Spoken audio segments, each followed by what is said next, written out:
Assalamu alaikum, I'm Aisha and you're watching Samaa News. Here are today's headlines.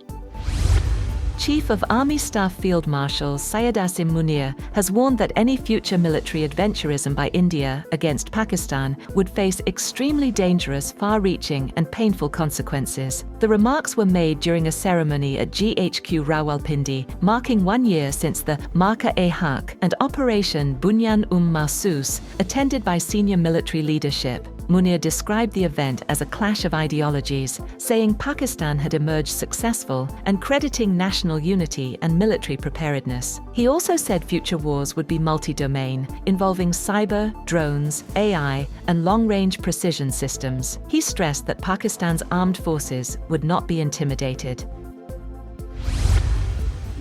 President Asif Ali Zardari and Prime Minister Shehbaz Sharif, in separate messages marking 1 year of Marka-e-Haq, reaffirmed Pakistan's commitment to national defense, regional stability, and peace. President Zardari praised the military leadership and armed forces, calling their response to aggression balanced and effective. Prime Minister Shehbaz Sharif described the occasion as a day of gratitude, saying Pakistan's armed forces stood like a steel wall in defense of the country.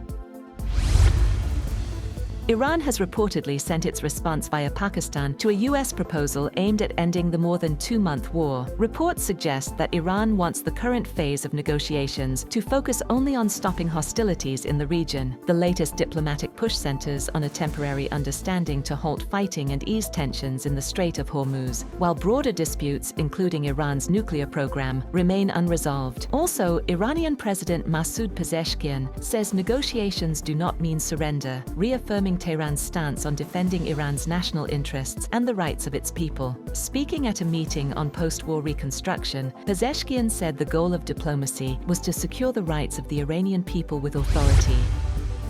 U.S. intelligence agencies believe Iran's new supreme leader, Mojtaba Khamenei, has been involved in shaping Tehran's wartime strategy and negotiations with Washington. The report, citing sources familiar with assessments, says Khamenei has remained largely out of public view after sustaining injuries during the conflict, but is still believed to be communicating through trusted intermediaries. Iranian officials, however, say he is recovering well and dismiss speculation about his health. U.S. assessments also suggest Iran's military has been weakened by strikes, but retains operational missile capability, while senior Revolutionary Guard figures are managing day-to-day governance amid ongoing diplomacy with the U.S.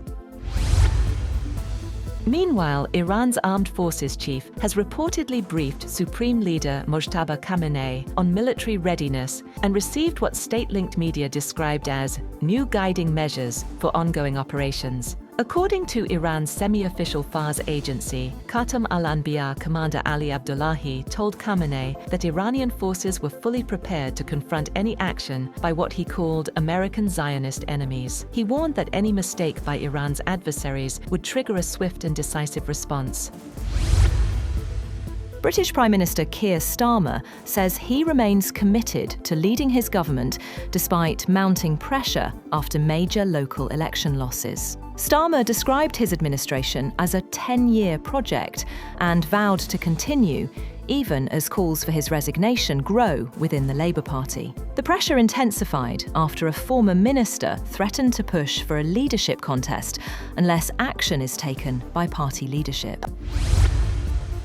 Russian President Vladimir Putin says he believes the war in Ukraine is coming to an end, speaking to reporters in Moscow after scaled-back Victory Day celebrations. He said he would only meet Ukrainian President Volodymyr Zelensky once a final peace agreement is reached, adding that any signing could take place in a third country as a final step. Putin also accused Western countries of fueling the conflict and reiterated that Russia considers its military campaign a just response to NATO expansion and security threats.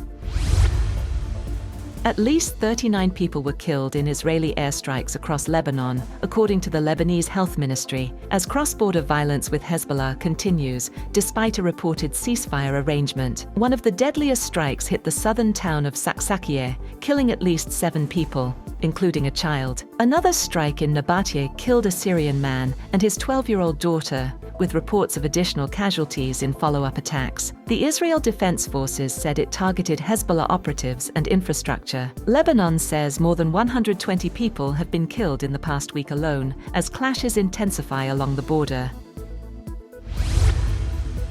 Spain has begun evacuating passengers from a hantavirus-hit cruise ship anchored near Tenerife, with health officials boarding the vessel to conduct final checks and start disembarkation, the health ministry says. Spanish nationals are being evacuated first in small groups before being transferred to the airport for a military flight to Madrid. Other nationalities, including passengers from the Netherlands, Germany, the UK and the US, will follow in phases. Authorities said the MV Hondius cleared health inspections before anchoring, with no rodents detected and a low risk of transmission to the general public. All passengers are being treated as precautionary, high-risk contacts. International evacuation flights are being coordinated, while 30 crew members will remain on board to sail the ship to the Netherlands for full disinfection. That's all for now. For more updates, visit www.samaa.tv.